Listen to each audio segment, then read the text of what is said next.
that look, so I'm going to take it. Thank you.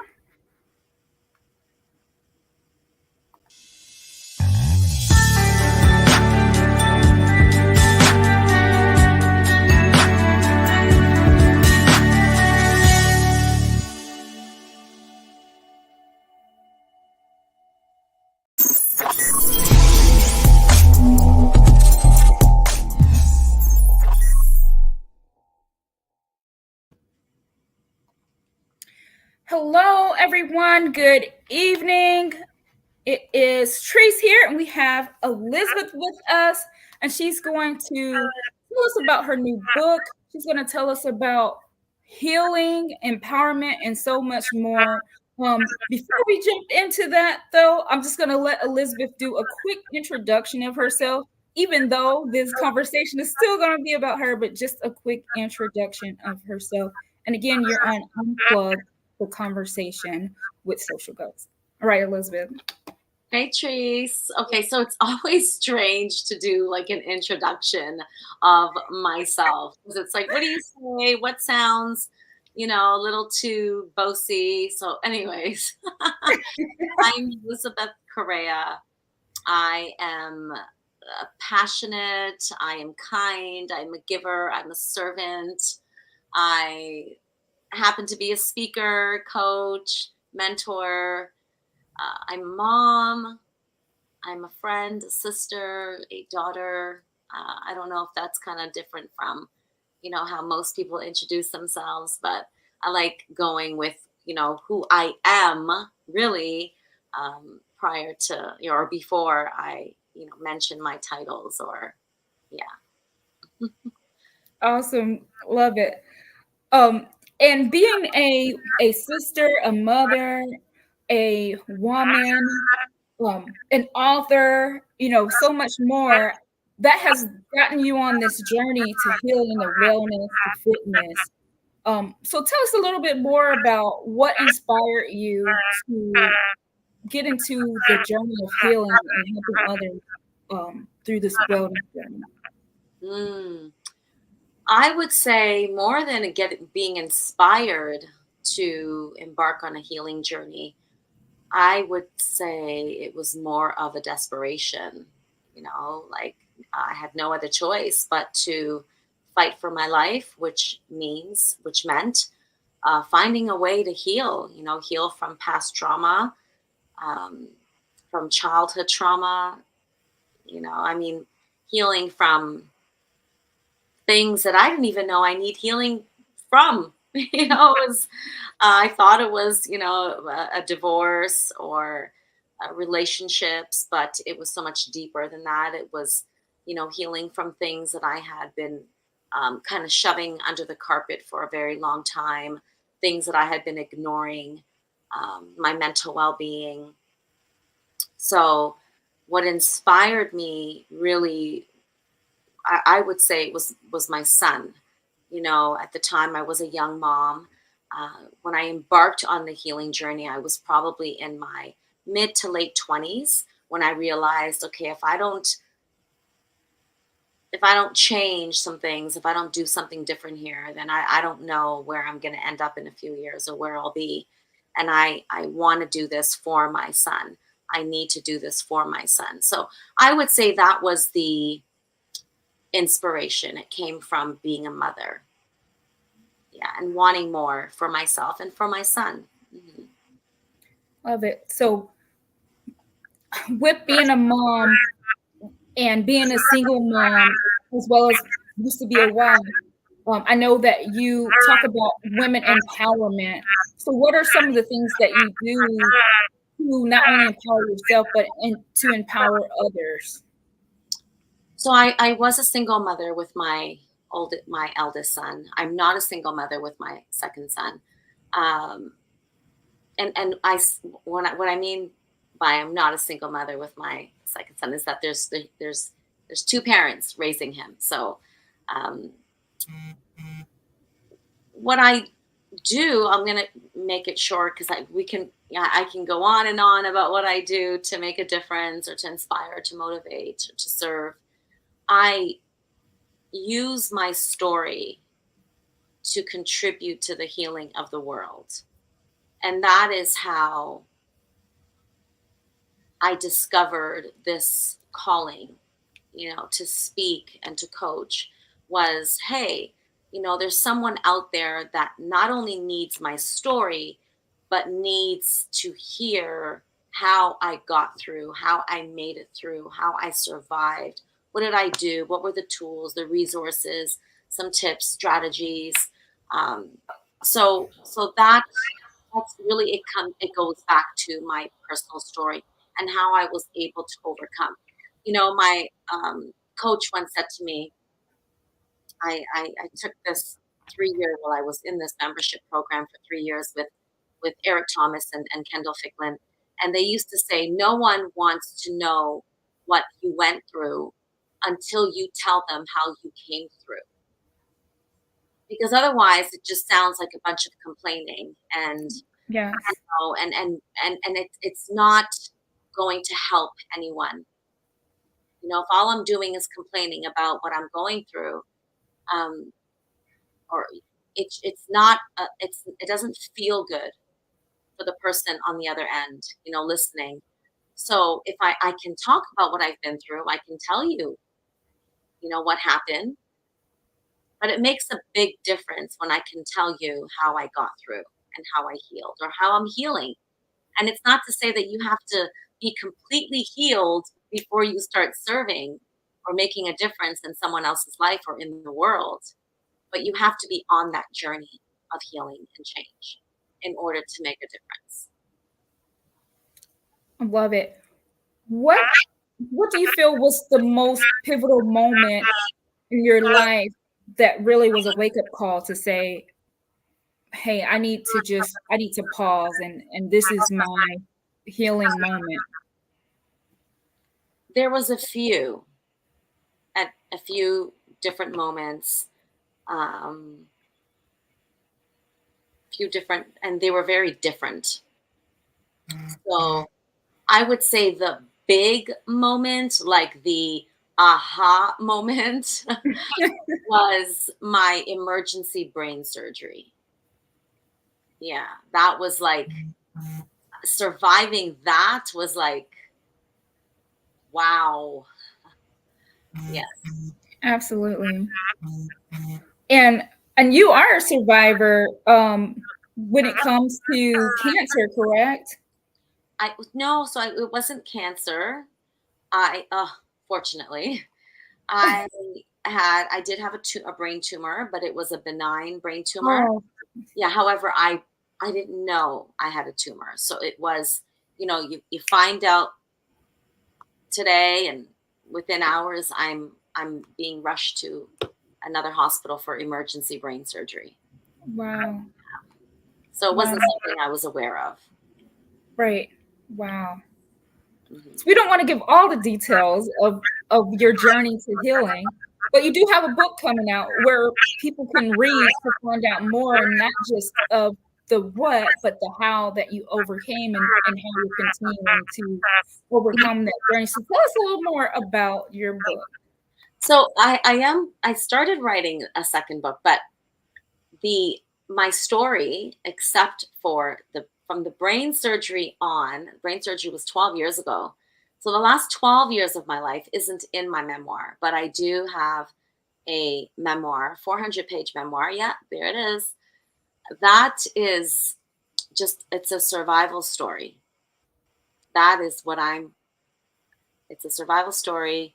I originally wrote this book to create awareness around the effects of abuse and what happens to a child who has been abused and who has to grow up into their adolescence, teens, young adult years with that shame and those secrets. And my life was a direct result of that, of having to keep it a secret, you know. So I wrote the book to create awareness, not even thinking that it was going to do or be what it is. I Wow. yeah, it was just something on my heart, something that God placed in my heart when I was about 18.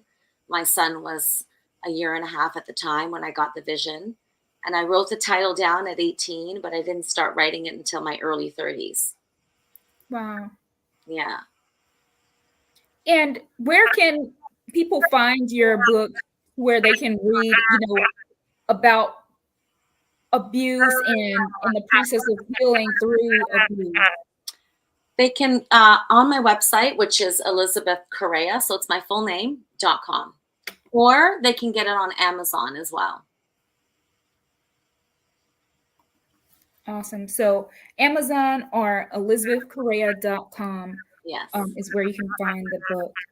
And so you said you're writing a second book. Yes. Wow. So when can fans expect your second book? I'm not sure.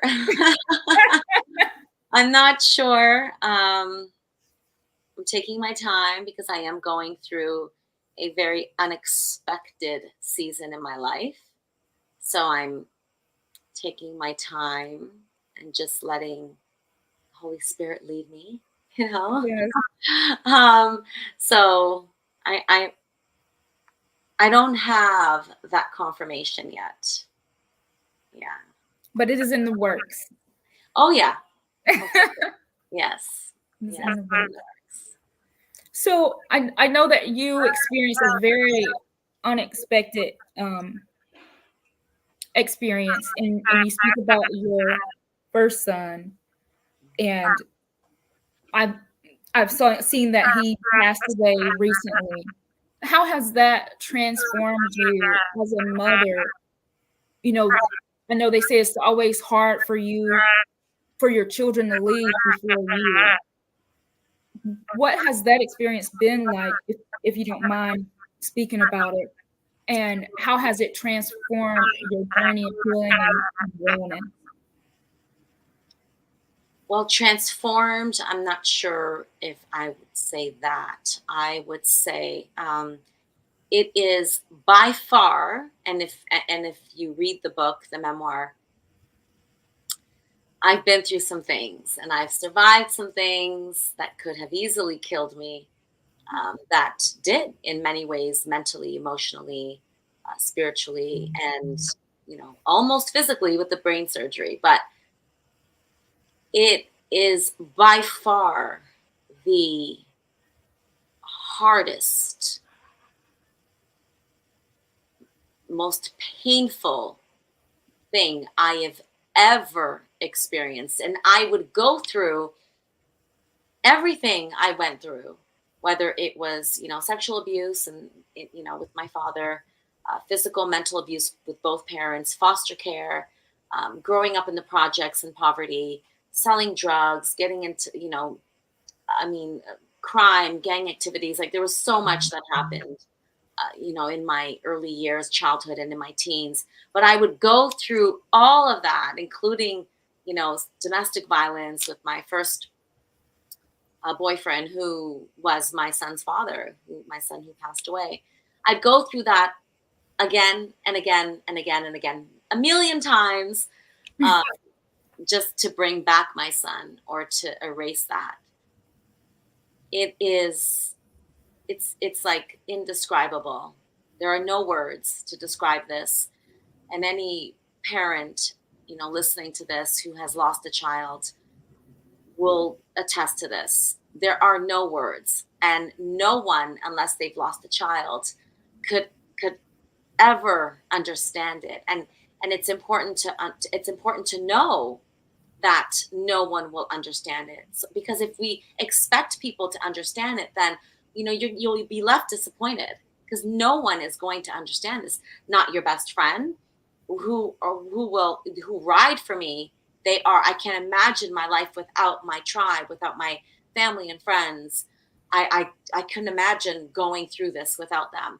But they still will never get it. They'll never understand. They're not living it. So it is. I am learning how to carry this. I'm not interested in moving on from it. I'll never move on from this. I am learning how to move forward with this. So how to live life without him when I was pregnant at 16. He was 30 when he passed away 8 months ago. So it's about learning how to move forward with this, learning how to live my life without him. Because what I remember about life without him was dark and painful and sad and lonely. And he gave me a reason to live. He gave me a reason to fight. And he was my best friend. He was my person. So not just my son, but he was my person. He was my best friend, my companion, my life partner, you know? So I'm learning, and this is a whole other level of healing that I never would have been prepared for. There is no booklet for this. There is no, you know, you just have to wake up every day and learn how to move forward with it. And it's a fight. It's a daily fight. It's a daily fight. Yeah. Yeah, I can't even imagine. I don't have any children, but just to lose a loved one is hard. So to lose someone that you gave birth to, I can not even imagine that type of It's pain and process of even trying to grasp or understand the why and the how. yeah. Um, It's interesting. I have a friend of mine that I was speaking to just a few days ago, and um, she lost her mother, and she said to me, and it's been a very painful journey for her because her mother was her best friend. And she said to me, Elizabeth, I think about you every day because I know the relationship that you and Kino had. And she said, and what I thought of the other day was this. The pain that so she's saying this, the pain that I wake up with every single day, I open my eyes and the pain of knowing my mother is not there. She's not coming back. I can't call her. They would speak about 5 times a day, she said. Definitely 3 times. Like every morning she's on the phone with her mother. Every night she answers at night. With her mother on the phone. They're best friends. And we're the same age. And she said, but it dawned on me. My mother was supposed to go before me. That's how it's supposed to be. I'm supposed to bury her. And she said, had I passed away before my mother, if my mother had to bury me, I don't think my mother would have survived that. She said, so it's painful. And she also has children. She said, but it made me think, would I survive, or how would things be for me if I had to bury one of my children? And it was so profound because I have so many friends who have lost their moms, their parents, a parent or their parents. And that is painful.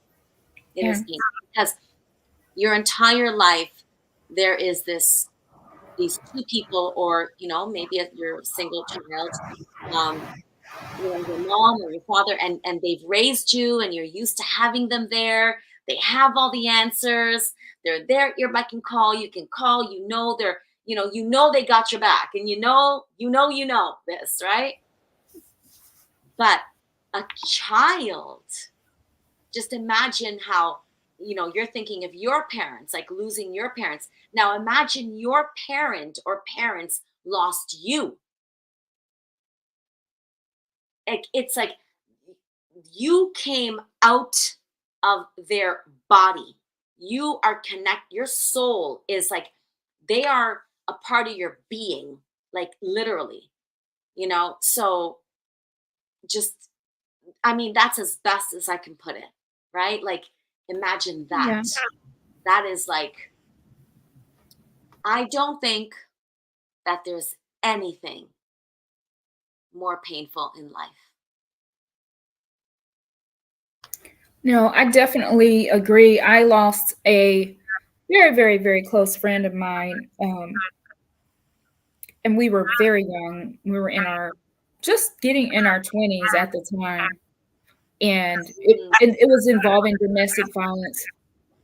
And to this day, I know like I cannot even imagine what my best friend's mom had to even experience or still experience from mm. dealing with that.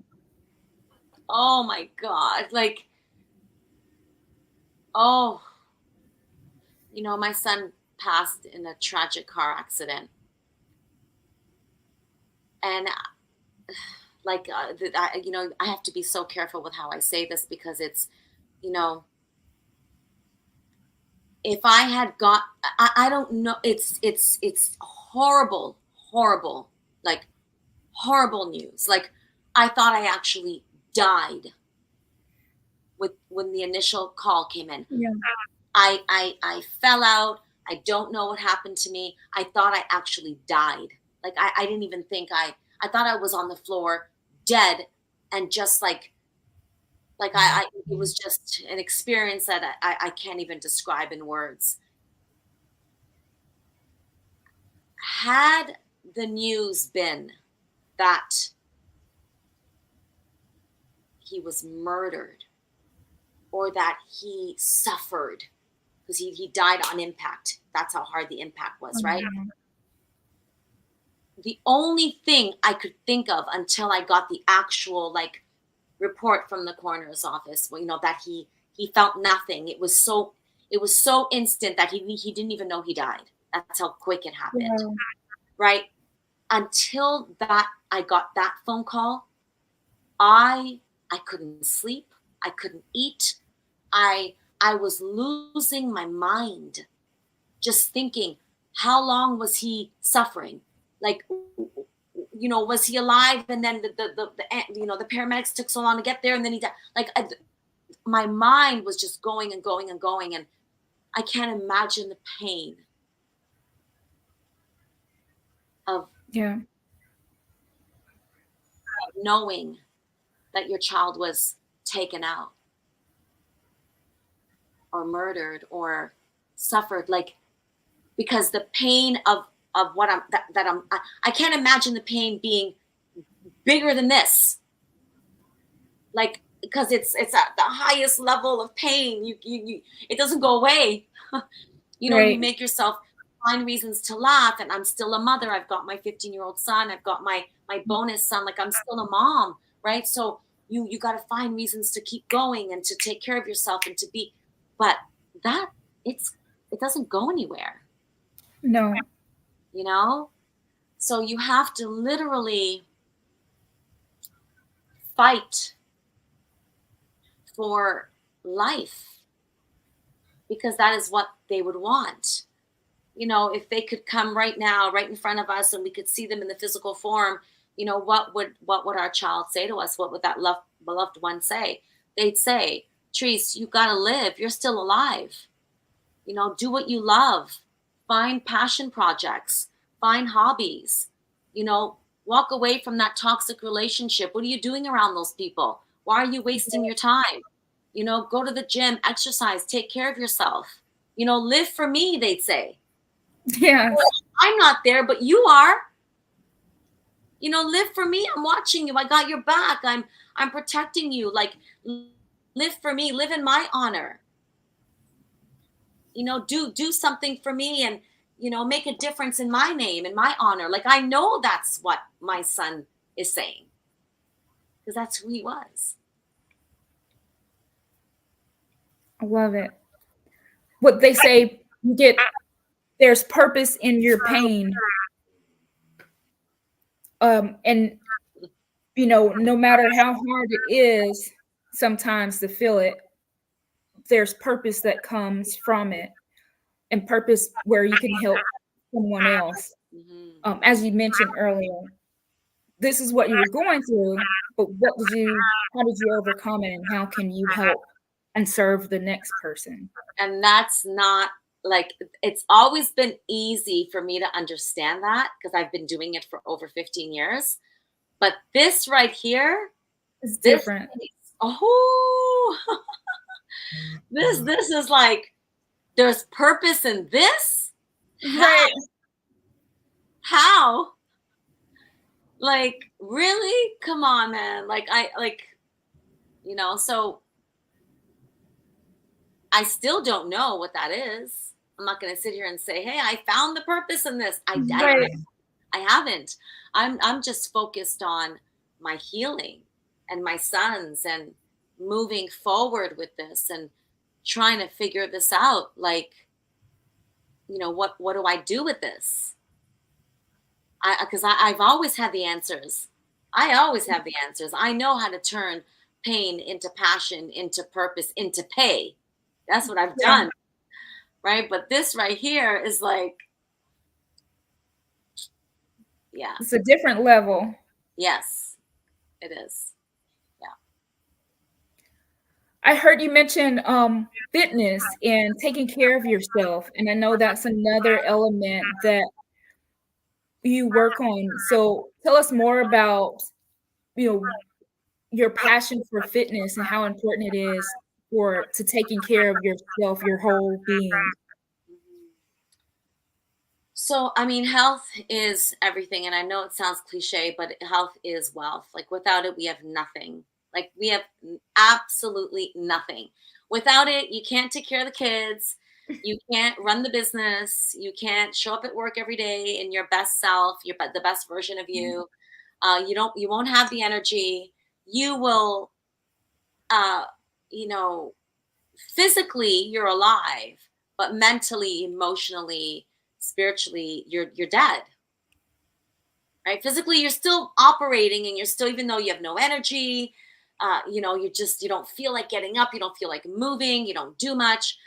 Yeah, like, you're operating and you're cool. You can show up at work, but not in the best version of yourself. So I do believe, once you master physical mastery, that physical, like, you're working out, you're sweating, that literally just contributes to all the other areas of your life. Once you've got that, like, even if it's 30 minutes a day, I don't know how I'd be feeling if I was not exercising, if I was not taking care of myself, if I didn't have that morning routine, whether I'm praying, meditating, writing, reading, working out, sweating, doing cardio, running the bike. I can't imagine what else would make me feel good.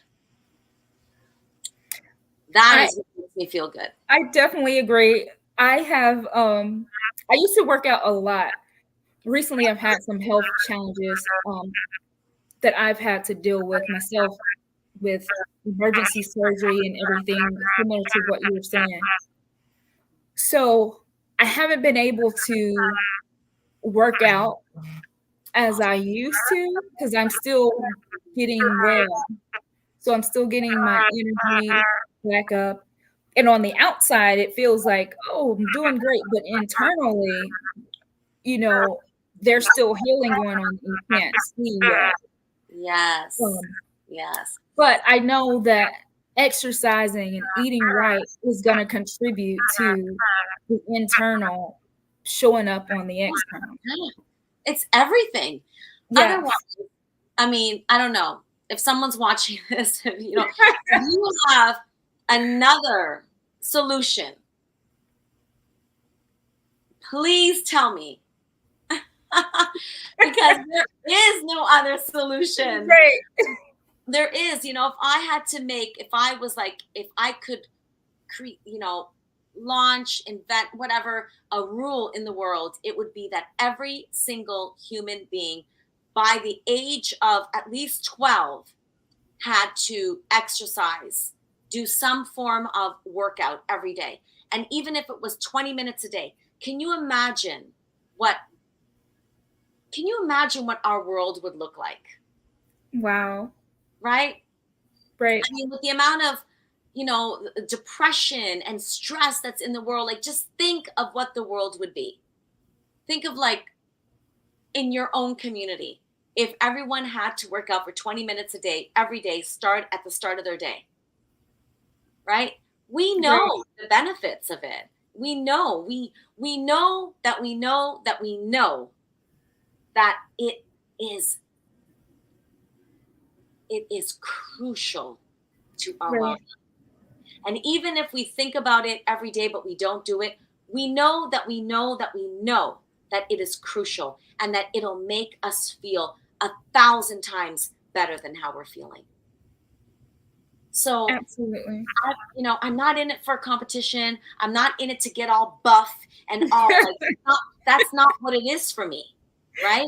For me, Right. it's my my heart, like just heart health and mental health, Yes. emotional health, physical health. Like I just feel 1,000 times better when I'm moving my body, when I'm sweating, when I'm working out. So for me, it's like, okay, I've discovered something that makes me feel good in a time that I'm feeling really shitty, right? Yeah. And even if I'm not feeling, I just know, I know what it's given me and I know what it gives me. And it feels so damn good. Like it's the best feeling. Like I can't compare. I can't say that anything else makes me feel that good from the inside on every level. And I'm not talking like, let's not get too deep with this. I'm not talking, oh, Right. of course my kids make me feel good. Hello. But who would Right. I be for them if I didn't feel good? Right. Or work on yourself, self health, and self Yeah. um making sure that you're okay. Yes. Yeah. Because if you're not, then how are you going to help somebody else? You can't. You can't. You can't. If you're not doing things to make yourself feel good, right? And if that morning routine, that self-care, self-love routine, if you don't make that a non-negotiable in your life, all you're going to do is depend on whoever is in your life to make you feel good. Well, I can't make myself feel good. I don't do anything to make myself feel good. So guess what? As my partner, as my friend, as my husband, my wife, my whatever it is, it's your responsibility to make me feel good because I'm not getting it anywhere else. Right. Right? Right. Yeah. So, what is one thing that you would tell those who follow you, those who may come to you for healing, um, those who are listening right now? The main thing that's been your central core throughout all the ups and downs and the storms that's helped you continue to push through Oh, my faith, life's hurdles. my faith, my spirituality, my I don't like using the word relationship because I almost feel like you can walk out of a relationship at any time. You can check out, but just for the sake of, keeping it simple, my relationship with God, knowing how he sees me and who he's created me to be, knowing who I am in him, knowing whose I am, knowing what I am or who I am because of whose I am, you know? So I would say that is, I can't imagine going through this particular um, season in my life or going through this without my faith. Whew, I can't even imagine. So, um,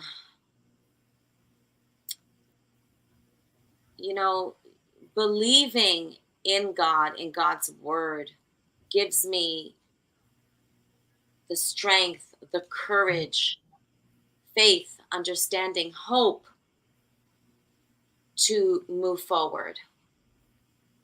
I I would not be able to do this without him. I would not. No way. There's no way. To my sons wouldn't be enough to keep me going. I'm just being honest. Yeah. Because where would I get the strength from? Right. Where would I get what I need from? Right? It's knowing that my temple, my body, is my one body. It's my temple that God gave. Knowing even that, like, it's so much bigger than what I can express in this short interview. But, knowing that my body is my temple and it's the one body that I get and it's the one temple that I get. There's no second chances. Knowing that and knowing what God says about my temple and how I should feel and what I need to do to take care of it, that in itself gives me strength and courage to wake up and exercise and do what I need to do and then be the person, the mom I need to be and the person I need to be to serve and to work and to just to move forward with this. Yeah. That's the one thing. Whatever you believe in, I pray that it is enough to sustain you, enough to push you forward and to inspire you and to empower you and to give you what it is that you need to push through what you're going through. Because otherwise, if you don't believe, what's your tool? Where are you going and who are you going to in order to push through this? Yeah. I love it. I love it. So tell everyone again, where can they find you? Where can they find you on social media? And how can they purchase your book, your memoir, Yeah, so you can purchase it in my playground? on social media. I would say Instagram. I actually got hacked just before my son passed away. Yes. So Oh I'm my gosh. rebuilding. I have my new site now. I mean, my new pages now, but I got my Instagram and my Facebook hacked. So I Oh started wow. rebuilding. Yeah, I started rebuilding a couple months before he passed away. So I'm still not used to saying my new one because my old Instagram, I had it for like almost 10 years. Wow. My new one is Miss, so MS, there's no I, there's no dots, MS Elizabeth Corriea.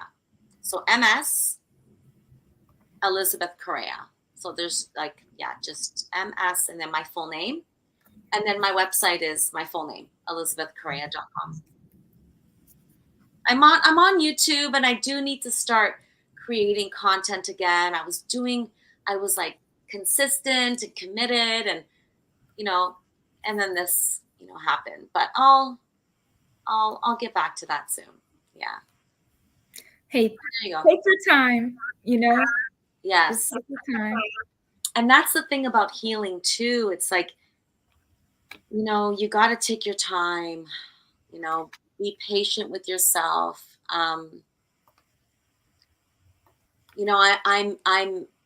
I catch myself sometimes in the last 8 months of like,